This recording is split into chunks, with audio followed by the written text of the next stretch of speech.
美国出于政治目的，大肆的炒作不让台参加世卫大会，将危及全球卫生目标，这是他们编造的政治谎言。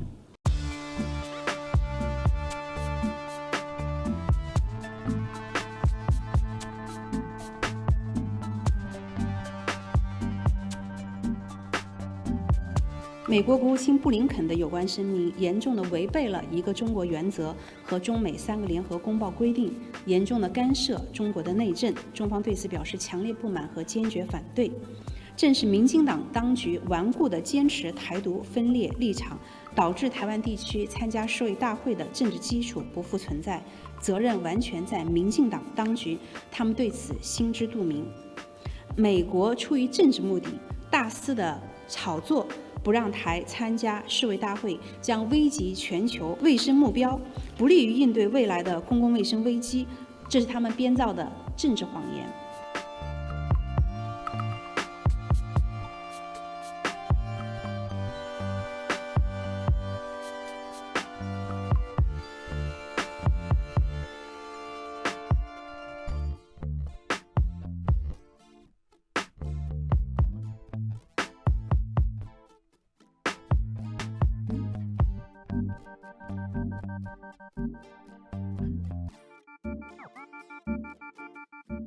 我们会保护他的安全，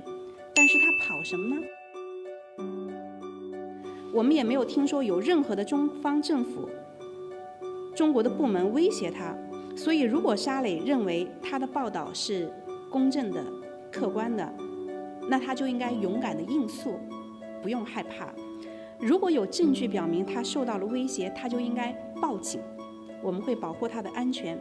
但是他跑什么呢？美方基于个别反华势力的谎言和虚假信息，妄自断言中国新疆存在种族灭绝，这是荒谬之极的世纪谎言，弥天大谎，是对中国人民的极大的侮辱和侵犯，也是对国际法和国际关系基本准则的严重的践踏。美国一些人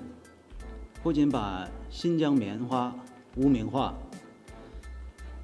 严重损害新疆棉花种植业，甚至中国整体经济利益，还企图将中国政府与民意割裂对立，其心何其毒也！有关外国企业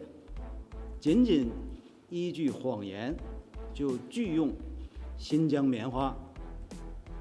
这是一个活生生的反面教材，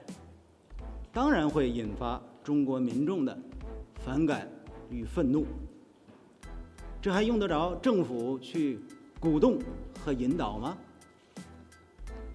对中国民众而言，这些人的造谣抹黑就是最好的爱国主义教育。